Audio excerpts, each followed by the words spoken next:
my channel Student Tutorial. I am Shabnam Khan. Today's topic is types of asexual reproduction. ये topic खत्म हो चुका है right, but आज हम उसको एज अ रिवीजन लेंगे क्योंकि एसेक्सुअल रिप्रोडक्शन के बहुत टाइप्स के, बहुत काइंड के उसके टाइप्स थे। हम लोगों ने इसको जब स्टडी किया था तो देखा था बहुत से ऑर्गेनिज्म इसको शो कर रहे हैं, different different organism different asexual reproduction के प्रोसेस को शो कर रहे हैं। अब हम लोग को स्टार्ट करना है सेक्सुअल रिप्रोडक्शन।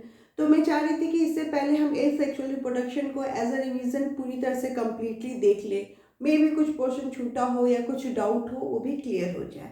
तो today's topic is asexual types of asexual reproduction. Let's begin the video. Okay, जो एसेक्सुअल रिप्रोडक्शन है वो हमें पता है कि यूनिसेलुलर ऑर्गेनिज्म में पाया जाता है और कुछ मल्टीसेलुलर में पाए जाते हैं, बट वो बहुत ही ज़्यादा प्रिमिटिव होते हैं। एसेक्सुअल रिप्रोडक्शन में जो होते हैं माइटोटिक डिवीजन होते हैं जिसमें सोमेटिक सेल होती हैं, इसमें जर्म सेल इन्वॉल्व नहीं होती हैं। ठीक है, तो ये जो होते हैं ये मोस्टली स्मॉल माइक्रो ऑर्गेनिज्म और प्लांट्स वगैरह में पाए जाते हैं। इनके टाइप्स मैंने बोर्ड पे एक समरी की तरह लिख दिया है पूरी तरह से। आई होप काफ़ी क्लियर इसको दिख रहा हो। तो आज हम इसको रिवीजन करते हैं। तो ए टाइप्स जो एसेक्सुअल रिप्रोडक्शन होता है इनके ये टाइप्स है: fission, budding, spore formation, regeneration, fragmentation और वेजिटेटिव प्रोपोगेशन। ठीक है, फिजन जो था वो हम लोगों ने देखा था कि 2 टाइप्स के होते हैं, बाइनरी फिजन और मल्टीपल फिजन। फिजन में क्या होता है कि एक पेरेंट्स बॉडी होती है जो यूनिफॉर्मली डिवाइड होती है, उसका न्यूक्लियस पहले डिवाइड होता है, फिर साइटोप्लाज्म डिवाइड होता है और एक पेरेंट सेल से 2 डॉटर सेल बनती है, यही होता है फिजन। अगर हम बात करें बाइनरी फिजन की, जो शो कर रहा है अमीबा, पैरामीशियम और लिस्मेनिया। अमीबा जो होता है यूनिसेलुलर ऑर्गेनिज्म होता है, हमें पता है ये एक प्रोटोजोआ होता है। यहाँ पे अमीबा जो होता है उसका पेरेंट बॉडी जो होती है, क्योंकि हमें पता है एसेक्सुअल रिप्रोडक्शन में ओनली 1 पेरेंट्स बॉडी इन्वॉल्व होती है, ये सेक्सुअल रिप्रोडक्शन नहीं कि जिसमें 2 होगी। और एसेक्सुअल रिप्रोडक्शन में एक पेरेंट्स बॉडी इन्वॉल्व हो रही है, यानी जो भी डॉटर सेल बनेगी वो बिल्कुल आइडेंटिकल होगी अपने पेरेंट्स की तरह। ठीक है, तो बाइनरी फ्यूजन में जो है ये अमीबा था, ये उसका न्यूक्लियस था। जब ये डिवाइड कर रहा है तो यहाँ पे उसका न्यूक्लियस जो है थोड़ा इस तरह से इलोंगेट होना शुरू हुआ और उसके बाद वो 2 डॉटर सेल में डिवाइड हो गए। पहले क्या हुआ, न्यूक्लियस डिवाइड होता है फिजन में, उसके बाद साइटोप्लाज्म डिवाइड होता है और उसके बाद एक पेरेंट से 2 डॉटर सेल यहाँ पे बन गए, ये है बाइनरी फिजन। ठीक है, तो एक पेरेंट्स बॉडी यहाँ पे अमीबा की इन्वॉल्व हुई, उसका न्यूक्लियस इलोंगेट हुआ, इलोंगेट होकर 2 पार्ट में डिवाइड हुआ। जब न्यूक्लियस डिवाइड हुआ तो उसके बाद साइटोप्लाज्म डिवाइड हो गया और वो 2 डॉटर सेल में डिवाइड हो गया। ठीक है, तो एक पेरेंट से क्या बना, 2 डॉटर सेल बनी जो बहुत पूरी तरह से आइडेंटिकल है अपने पेरेंट्स की तरह। ठीक है, ये क्या था, बाइनरी फिजन था, जिसका एग्जाम्पल क्या है, अमीबा, पैरामीशियम और लिस्मेनिया। लिस्मेनिया अभी मैंने बताया था, और पैरामीशियम भी जो होता है पूरी तरह से इलोंगेटेड, उसका भी बॉडी डिवाइड होता है। लिस्मेनिया में जो होता है एक फ्रेजिला पाया जाता है, इस तरह का लिस्मेनिया का स्ट्रक्चर था ना, हमने बताया था इस तरह का स्ट्रक्चर था, उसमें ये एक फ्रेजिला पाया जाता है। तो इसकी बॉडी जो डिवाइड होती है इस तरह से ऐसे डिवाइड होती है कि ये फ्रेजिला भी 2 पार्ट में डिवाइड हो जाता है। ठीक है, क्योंकि ये क्या है, लोकोमोशन करता है, ये जो पार्ट होता है इसका लोकोमोशन में हेल्प करता है, इसलिए इसका डिवीजन भी इम्पॉर्टेंट है। तो हम लोग ने बाइनरी फिजन समझ लिया। ठीक है, इसमें ज़्यादा कुछ नहीं है, बस यही है कि जो पेरेंट्स बॉडी होती है वो 2 पार्ट में डिवाइड होती है, ओनली 1 पेरेंट्स बॉडी इसमें इन्वॉल्व होती है, जिसमें उसका न्यूक्लियस पहले डिवाइड होता है, फिर साइटोप्लाज्म डिवाइड होता है, एक पेरेंट से 2 सेल बनते हैं। ठीक है, ये हमारा क्या है, लिस्मेनिया है। अमीबा की तरह लिस्मेनिया भी 2 पार्ट में डिवाइड हो जाएगा और 2 लिस्मेनिया यहाँ पे बन जाएंगे, एक यहाँ से एक यहाँ से। ठीक है, इस तरह से लॉन्गेटेड इसका डिवीजन होगा। और पैरामीशियम का भी इसी तरह डिवीजन होता है, उसकी बॉडी भी इसी तरह से डिवाइड होती है। ठीक है, उसके बाद हम बाइनरी फ्यूजन देखने के बाद क्या देखेंगे, मल्टीपल फ्यूजन देखेंगे। मल्टीपल फ्यूजन जो होता है वो पाई जाती है प्लाज्मोडियम। प्लाज्मोडियम एक मलेरिया पैरासाइट है जो एनाफिलिस मॉस्किटो, जो फीमेल मॉस्किटो होता है, इस पैरासाइट को लेके डिसीज को स्प्रेड करता है। प्लाज्मोडियम क्या होता है कि एक प्लाज्मोडियम है, ठीक है। जब अनफेवरेबल कंडीशन आई तो उसने अपने चारों तरफ एक सिस्ट का फॉर्मेशन कर लिया। वो सिस्ट में एक प्लाज्मोडियम जो है ऑलरेडी उसके अंदर है।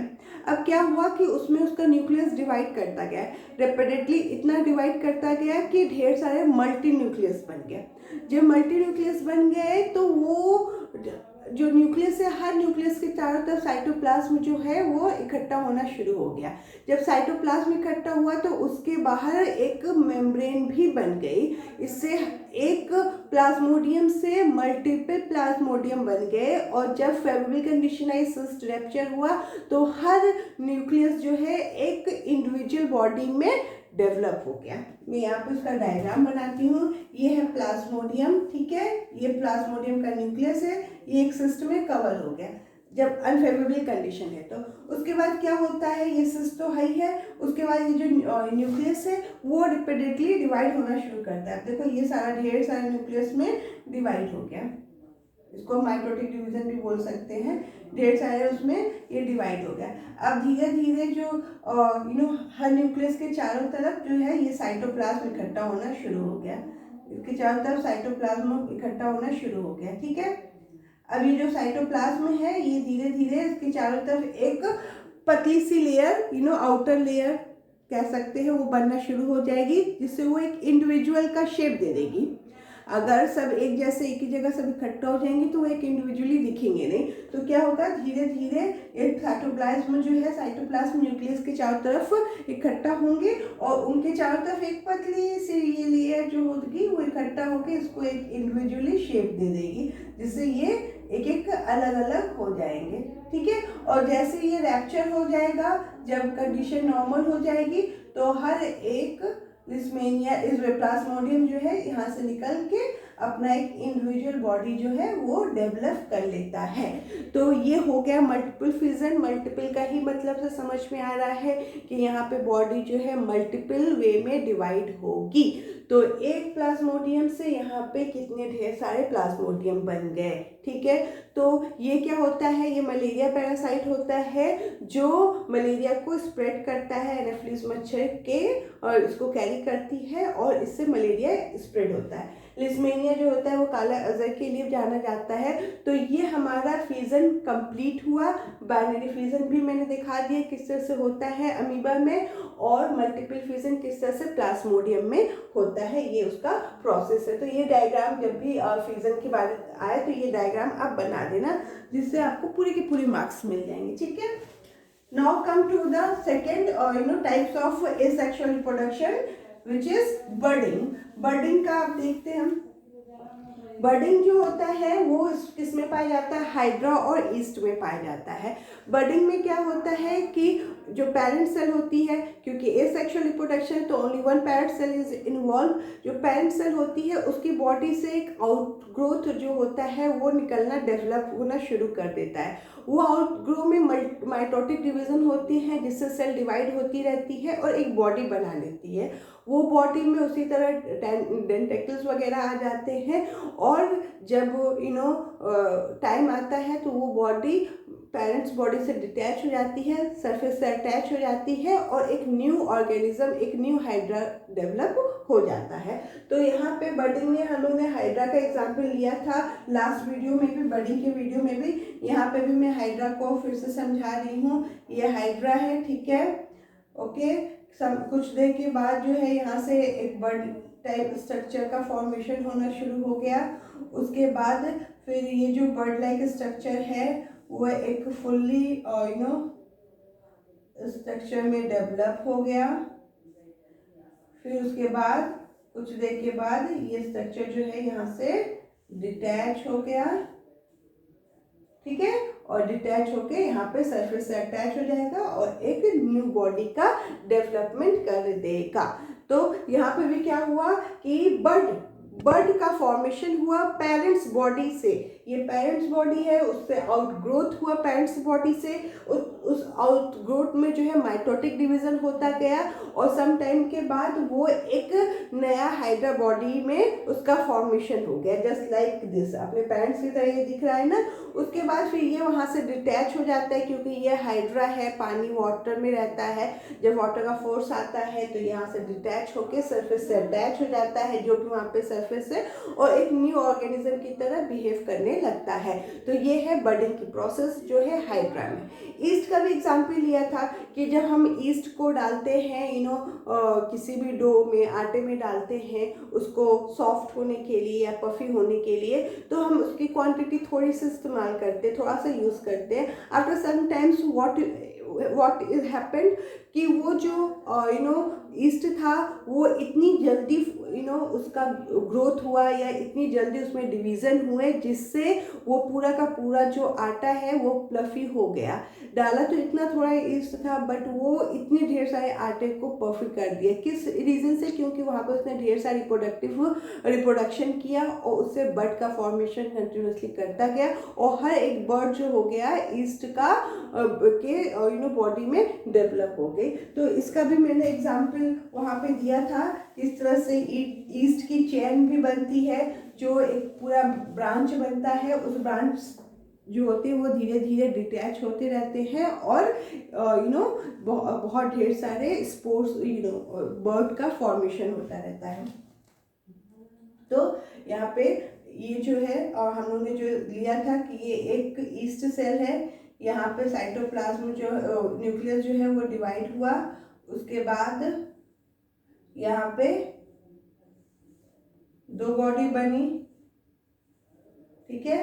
उसके बाद ये डिवाइड करेगा, तो फिर उसके बाद और बॉडी बनती जाएगी। इस तरह से ढेर सारी बॉडी बनती गई और धीरे धीरे बॉडी डिटैच होती गई और एक एक ईस्ट का फॉर्मेशन होता गया। ये डिटैच हुई, ये डिटैच हुई, डिटैच हुई, इस तरह से डिटैच होके एक बॉडी से ढेर सारे बर्ड्स का फॉर्मेशन हुआ और हर बर्ड जो होता है ईस्ट बन गई। तो इससे क्वांटिटी थोड़ी होने के बाद भी इतना ढेर सारा जो डो है वो पूरी तरह से फ्लफी हो गया, क्योंकि वहाँ पे ईस्ट जो होती है वो रिप्रोडक्शन कर करके बर्ड बनाती जाती है, और वो बर्ड जो होती है मल्टीपल टाइम्स रिप्रोड्यूस करती है और वो ढेर सारे बर्ड का फॉर्मेशन करती है। तो ये हमारा हो गया बर्डिंग, जो हाइड्रा और ईस्ट में हमने देखा, ठीक है। उसके बाद हम आते हैं थर्ड वन, वो है स्पोर फॉर्मेशन। स्पोर फॉर्मेशन जो होता है वो राइजोपस में पाया जाता है और पेनिसिलिन में पाया जाता है। पेनिसिलिन जो होता है एक फंगस होता है, जो पेनिसिलिन जो मेडिसिन होता है उसको बनाने के लिए यूज़ आता है। ये मैंने उस वीडियो में नहीं बताया था। तो जो पेनिसिलियम जो होता है पेनिसिलिन मेडिसिन को बनाने में यूज़ आता है, ये भी एक फंगस है। राइजोपस भी एक फंगस है जिसको हम ब्रेड मोल्ड कहते हैं। जब ब्रेड जो होता है काफ़ी दिन तक स्टोर हो जाता है, तो उसमें क्या होता है कि पहले पाउडरी फॉर्म में वाइट पाउडरी फॉर्म डेवलप होना शुरू कर देता है ब्रेड के ऊपर, और वो कुछ ही टाइम के बाद ग्रीन हो जाता है, ठीक है। तो इसका मतलब वहाँ पे राइजोपस का डेवलपमेंट होने लगा, यानी राइजोपस की वहाँ पे ग्रोथ होने लगी। उसको हम ब्रेड मोल्ड कहते हैं। ये क्यों होता है? मॉइस्ट की वजह से होता है। जब ब्रेड को मॉइस्ट मिलता है तो वहाँ पे राइजोपस फंगस का ग्रो होना शुरू होता है। तो ये किस तरह से होता है, ये हम लोगों ने देखा था कि ये जो होता है एक उसमें इस तरह से हाइफी बनती है, ठीक है। हाइफी इस तरह से राइजोइड में डेवलप हो जाती है। उसके बाद इस तरह से स्पोरेंजियम का फॉर्मेशन होता है, ढेर सारे स्पोर इसके अंदर डेवलप होता है। स्पोरेंजियम है जिसमें क्या कहते हैं, एक सिस्ट होता है जो अनफेवरेबल कंडीशन में स्टोर किया रहता है स्पोर को, ठीक है। और ये मतलब एक ब्रांच लाइक स्ट्रक्चर होता है। ये हाइफी है, ये राइजोइड्स है जो उसको अटैच करके रखता है सरफेस से, ठीक है। जब अनफेवरेबल कंडीशन रहती है तो ये स्पोर्स सिस्ट में स्टोर रहता है और मल्टीपल डिवीज़न करता रहता है। स्पोर यानी यहाँ पे भी जो स्पोर है वो ढेर सारे स्पोर बन जाते हैं। उसका प्रेशर इतना बिल्ड होता है कि ये सिस्ट जो होती है वो रैप्चर हो जाती है एक टाइम के बाद, और ये स्पोर जो होते हैं निकल जाते हैं, निकल के एयर में, वाटर में या जहाँ पर भी है इस तरह से फैल जाते हैं मतलब ये एयर में हमें दिखाई नहीं देते, बट एयर में स्पोर्स होते हैं। जहाँ पर भी इनको फेवरेबल कंडीशन या फिर इनको फूड मिलता है वहाँ पे वो अटैच हो जाते हैं और ग्रो करते हैं, ठीक है।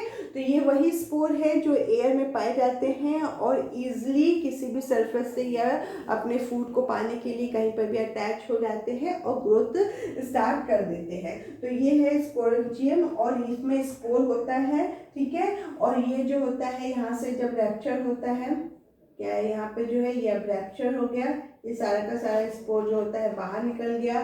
कुछ स्पोर जो है यहाँ पे सरफेस पे अटैच होके एक नया हाइफी बनाएंगे, एक नया स्पोर स्पोंजियम बनाएंगे और कुछ स्प्रेड हो जाएंगे हवा में, और जहाँ पे इनको सुटेबल चीज़ें मिलेंगी वहाँ पे वो ग्रोथ कर जाएंगे।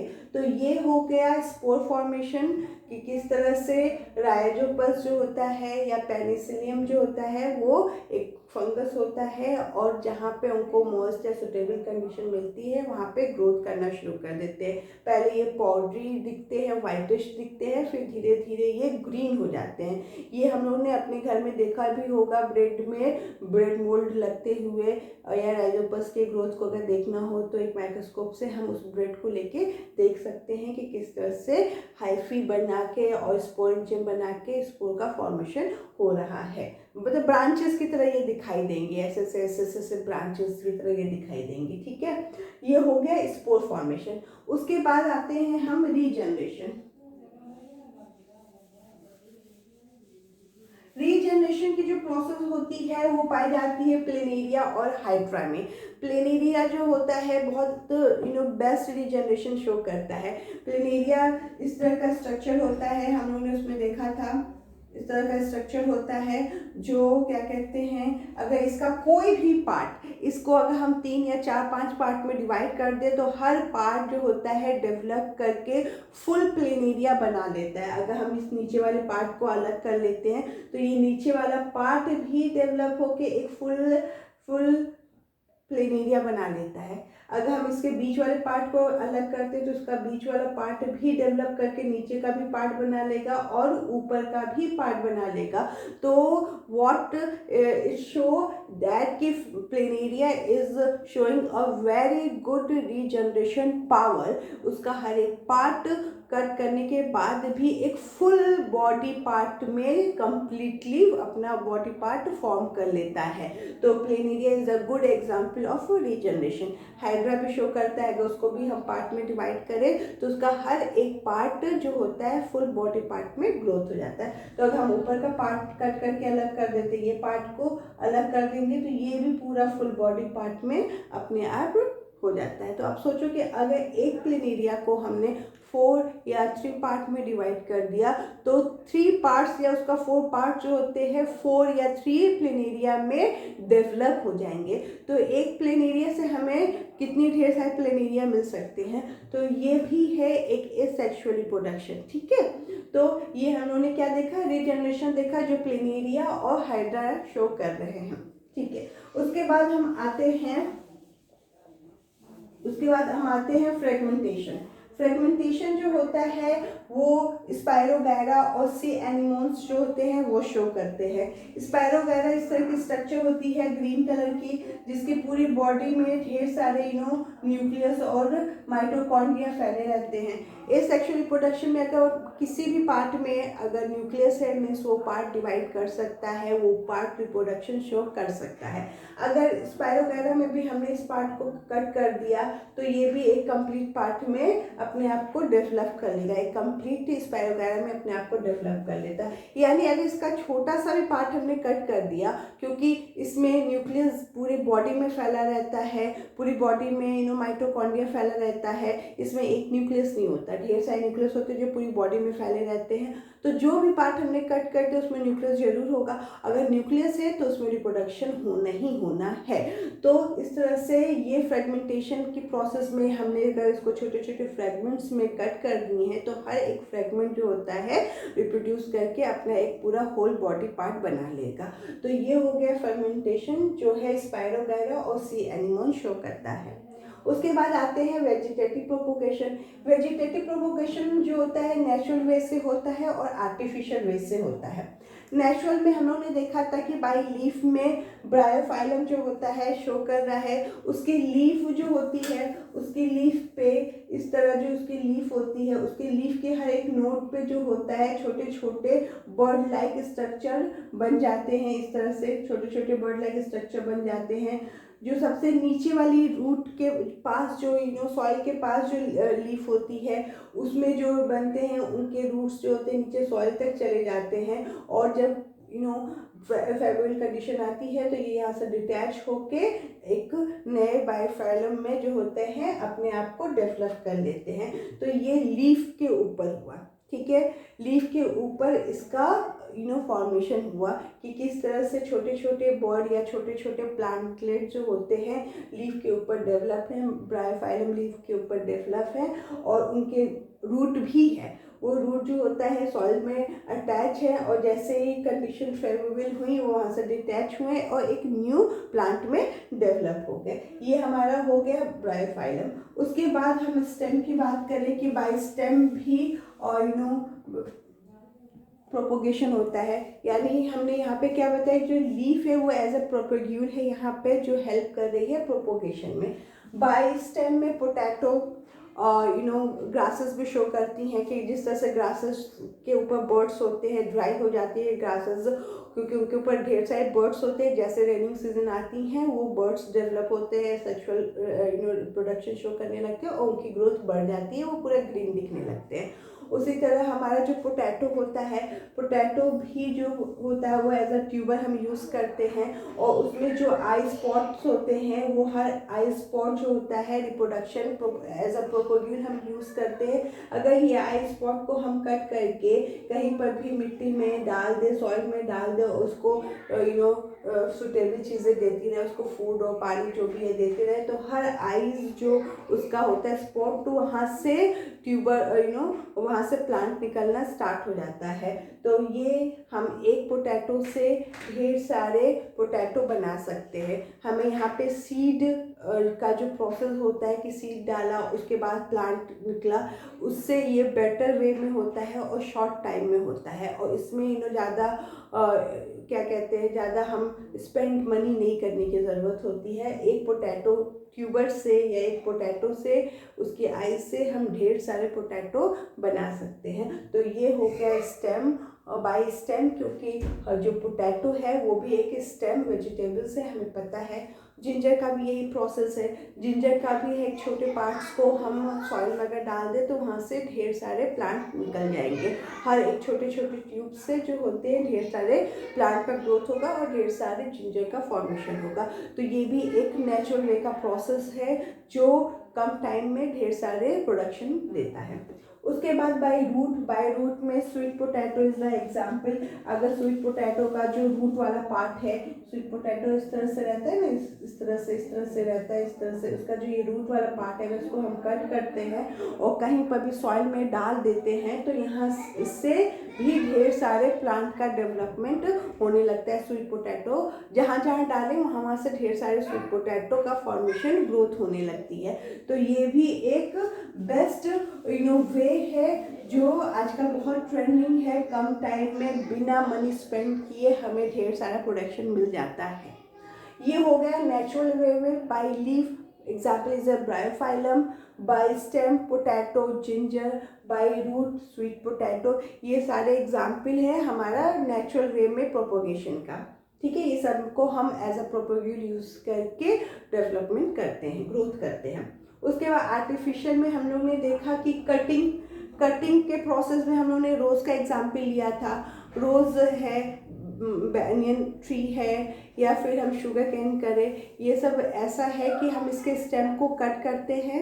स्टेम को कट करते हैं, एटलीस्ट उसमें एक लीफ या बर्ड होनी चाहिए, और उसको कट करके हम कहीं और लगा देते हैं। यानी एक पेरेंट्स प्लांट है, उसके स्टेम को हमने कट किया, इसमें कोई लीफ या बर्ड होगी, इसको कहीं और प्लांट किया।